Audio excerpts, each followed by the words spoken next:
Assalamu alaikum students. Yes, today we have our chapter 8. जी ज़रा देखते हैं इसे. And there was always in his mind that spring day in 98 when he had paced through Brookfield village as in some horrifying nightmare, half struggling to escape into an outside world where the sun still shone and where everything had happened differently. जी तो कहते there was always in his mind और उसके जहन में हमेशा ये बात थी. क्या बात थी? दैट स्प्रिंग डे, वो बहार का दिन. और उसके जहन में हमेशा वो बहार का दिन मौजूद था. इन 98 वाला, यानी 1898 का वो बहार का दिन उसके दिमाग में हमेशा मौजूद था रहा. When he had passed through Brookfield village, जब वो ब्रुकफील्ड के गांव से गुजरा, as in some horrifying nightmare, जैसे वो किसी हॉरिफाइंग नाइटमेयर, जैसे वो किसी बहुत डरावने ख्वाब से गुजर रहा हो.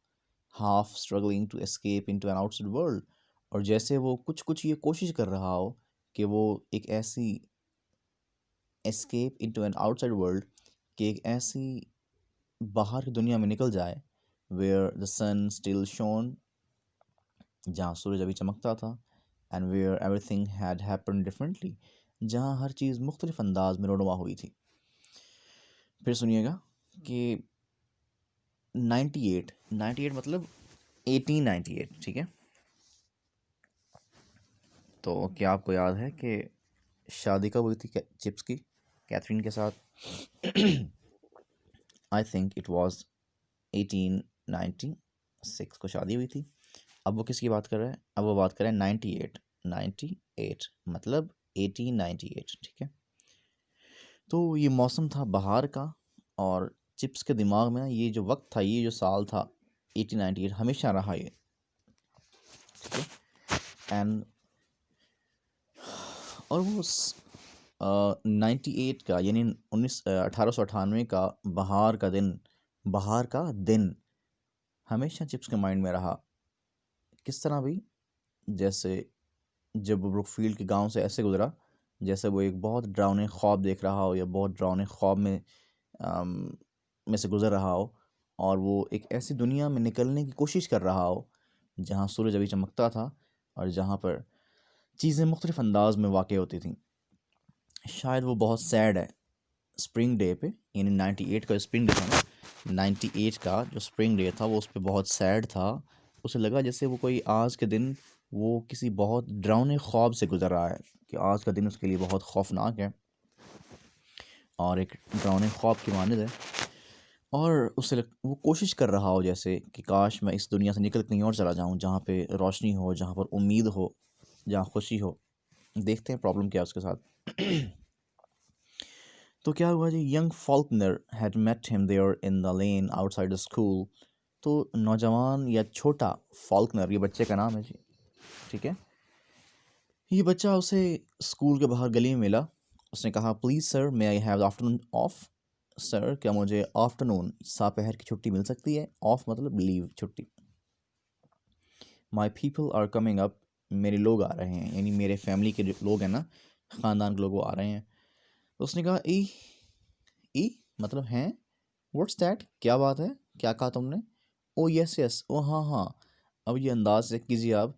ये अंदाज़ ऐसा ही है ना कि जैसे एक बंदे ने, मतलब आपने उससे बात की, उसने आपकी बात पे गौर नहीं किया. ये शायद वो अपने ख़यालात में थोड़ा खोया हुआ था, कि उसने पहले उसका कहा ई, व्हाट्स दैट, क्या कहा? फिर कहा ओ यस यस, ओ हाँ हाँ, तुम जा सकते हो. मतलब उसने छुट्टी दे दी उसे, फॉल्कनर को ना, उसे लीव दे दी उसे. फिर फॉल्कनर ने फिर पूछा, can I miss chapel too sir? जनाब, क्या मैं चैपल, यानी मैं गिरजा घर की इबादत भी छोड़ सकता हूँ? जिसने कहा, यस यस, हाँ हाँ भाई, तुम जाओ जाओ. And can I go to the station to meet them? और क्या मैं उन्हें मिलने के लिए, किनको मिलने के लिए? माई पीपल, अपने लोगों को, यानी उसके घर के लोग आ रहे थे वहाँ पे, उसकी फैमिली आ रही थी फॉल्कनर की. उसने कहा, can I go to the station to meet them? क्या मैं उन्हें मिलने के लिए स्टेशन भी जा सकता हूँ? ही नियरली आंसर्ड, उसने तकरीबन जवाब दिया, चिप्स ने जवाब दिया, you can go to blazes for all I care. Blaze बोलते हैं भाई उसे शोले को, फ्लेम्स को, ठीक है, मतलब जहन्नुम यहाँ पे मतलब इसका। You can go to blazes for all I care, वो कहता है मेरी बला से तुम चाहे जहन्नुम में चले जाओ। बिकॉज फाल्कनर उसे बहुत तंग कर रहा था ना, बार बार क्वेश्चन कर रहा था कि मेरे फैमिली मेम्बर्स आ रहे हैं जी, मैं जाऊँ? उसने कहा जाओ। चैपल मिस कर दूँ, कर दो मिस जी। और स्टेशन चला जाऊँ, हाँ भी कर दो, चला जाओ स्टेशन भी। तो बहरहाल वो ये सारी बातें ना किस बात को शो कर रही हैं? इस बात को कि शायद जो है ना चिप्स बहुत बहुत परेशान है आज, ठीक है। ओके, देखते हैं आगे जी। माई वाइफ इज़ डेड, वजह क्या हुई जी? बिकॉज 1898, 1898, यानी ठीक शादी के 2 साल के बाद चिप्स की वाइफ और उसका बच्चा, उनकी डेथ हो गई, ठीक है। My wife is dead, my child is dead, मेरी बीवी मर गई है, बच्चा भी मर गया है। I wish I would dead my self, मेरी ख्वाहिश है कि काश मैं भी मर जाता। तो इसी यानी स्प्रिंग, ये दिन था आई थिंक अप्रैल 1, 1898, जिस दिन कैथरीन की डेथ हुई और उसके बेबी की डेथ हुई। कैथरीन और उसका बच्चा यानी चिप्स की वाइफ और उसके बेटे की, ये जो भी बच्चा था उसका, उनकी डेथ हो गई 1898 को, अप्रैल 1 को। I wish I would dead my self, मेरी ख्वाहिश है मैं भी मर जाता। Actually he nodded and stumbled on, असल में ना उसने सर हिलाया हाँ में, और आगे लड़खड़ा के आगे चल दिया।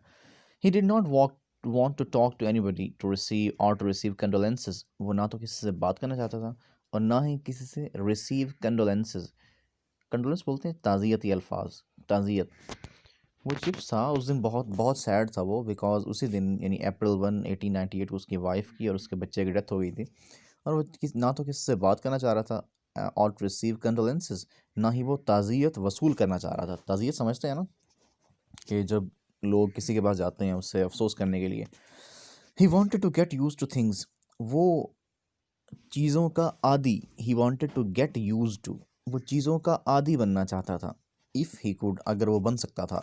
Before facing the kind words of others, वो दूसरों के ना, facing the kind words of other, वो दूसरों के शफ़क़त भरे अल्फाज का सामना करने से पहले वो, अगर वो ऐसा कर सकता तो वो चीज़ों का आदी बनना चाहता था। यानी वो इस सारे दुख का, इन सारे जो सारा जो गम मिला उसे, वो इन सब बातों का वो आदी बनना चाहता था, ठीक है। तो he took his fourth form as usual after call over, तो कॉल ओवर यानी हाजिरी के बाद उसने अपनी चौथी क्लास बिल्कुल वैसे ही ली रूटीन के लिहाज से, ठीक है। Setting them grammar to learn by heart, और उन्हें चिप्स ने उन सब बच्चों को जो है ना ग्रामर याद करने में लगा दिया। While he himself stayed at his desk in a cold continuing trance, और वो खुद बेचारा बड़े एक मुसलसल, एक कोल्ड सर्द महर, एक मुसलसल और सर्द महर, ट्रांस मीन सकता। ट्रांस का एक वर्ड आता है एग्जाम में आपके, वो यहाँ पे आता है स्टूपर, ठीक है। स्टूपर, स्टूपर, ये आर है, ये वी नहीं है, ठीक है, इट्स आर, ओके जी। तो वो एक सकते की हालत में अपने डेस्क पर मौजूद रहा। सडनली समन सेड, अचानक किसी ने कहा, please sir, there are a lot of letters for you, जनाब आपके लिए बहुत सारे ख़त आए हैं। सो देर वर, हाँ ख़त थे भी सही। He had been leaning his elbows on them, वो उन पर अपनी एल्बोज, अपनी कोहनियाँ टिकाए झुका हुआ था। There were all address to him by name, वो भाई सारे चिप्स के ही नाम थे, यानी वो तमाम जो खतूत थे ना, वो चिप्स के नाम से, चिप्स से मुखातिब थे, यानी वो चिप्स के नाम ही लिखे गए थे खत सारे। He tore them open one after the other, उसने एक एक करके सबको खोला।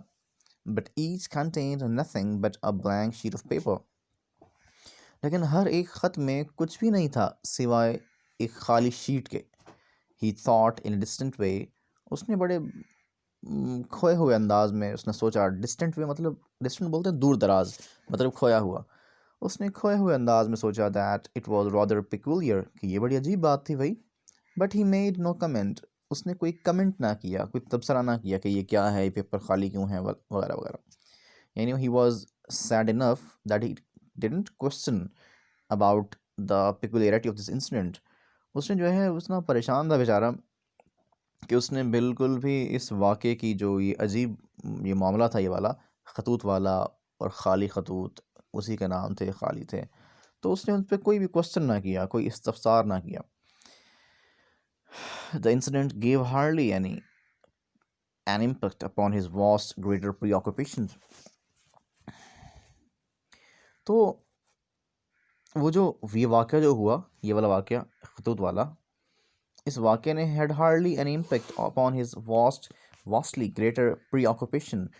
तो भाई वो मेंटली तौर पर प्री ऑक्यूपाइड था, ही वॉज मेंटली एब्जॉर्ब्ड, ठीक है, वो मतलब खोया हुआ था। तो उस वाक़े ने उसकी ज़हनी मसरूफ़ियत पर कोई ज़्यादा असर न डाला। नॉट टिल डेज आफ्टरवर्ड्स, ना ही कई दिन बाद, नॉट टिल डेज आफ्टरवर्ड्स, ना ही कई दिन के बाद, डिड ही रियलाइज़, उसे महसूस हुआ, यानी कई दिन के बाद भी उसको महसूस ना हुआ, that it had been a piece of April foolery, कि ये सब कुछ क्या था, अप्रैल फूलरी का जो है एक टुकड़ा था, ये सब कुछ, ये जो सारा मामला था ना, ये अप्रैल फूलरी का हिस्सा था ये, ठीक है। यानी आपको मालूम है ना कि लोग जो है वो 1 अप्रैल को वो सब मनाते हैं, अप्रैल फूलरी मनाते हैं, औरों को बेवकूफ़ बनाते हैं, उन्हें झूठ बोलते हैं। झूठ का कोई भी मतलब, किसी भी किस्म का झूठ हो, वो इससे जो है वो ठीक ठाक अंदाज में लोगों को डराते हैं, परेशान करते हैं। सो अप्रैल 1 अप्रैल जो है, 1 अप्रैल को लोग अप्रैल फूलरी मनाते हैं, लोगों को बेवकूफ़ बनाते हैं, लोगों को झूठ बोलते हैं, उन्हें किसी भी अंदाज में परेशान करते हैं, ठीक है। तो ये अप्रैल फूलरी है, 1 अप्रैल, ओके, 1 अप्रैल। एनीवेज, तो जी, लेकिन चिप्स को बिल्कुल मालूम ना हुआ, चिप्स इतना परेशान था बेचारा कि उसे मालूम ही ना हुआ कि ये उससे जो है मजाक किया जा रहा है। तो हुआ क्या था जी उस दिन क्यों इतना परेशान था chips? They had died on the same day, the mother and the child just born. और कहते हैं भाई वो उसी दिन मर गए थे दोनों, द मदर, माँ भी, एंड चाइल्ड, और बच्चा भी, जस्ट बॉर्न, जो अभी पैदा हुआ था। सो वो माँ और बच्चा जो अभी पैदा हुआ था, ठीक है, दोनों उस दिन एक ही दिन मर गए थे, ऑन अप्रैल 1, 1898, 1 अप्रैल 1898 को। ओके जी, तो ये था हमारा आज का लेसन, इसे आप पढ़ लीजिएगा, और इसके क्वेश्चन बहुत थोड़े होंगे, वो आप लाजमी कर लीजिएगा, ठीक है, खुद से कर लीजिएगा। बहुत शुक्रिया, अल्लाह हाफिज़।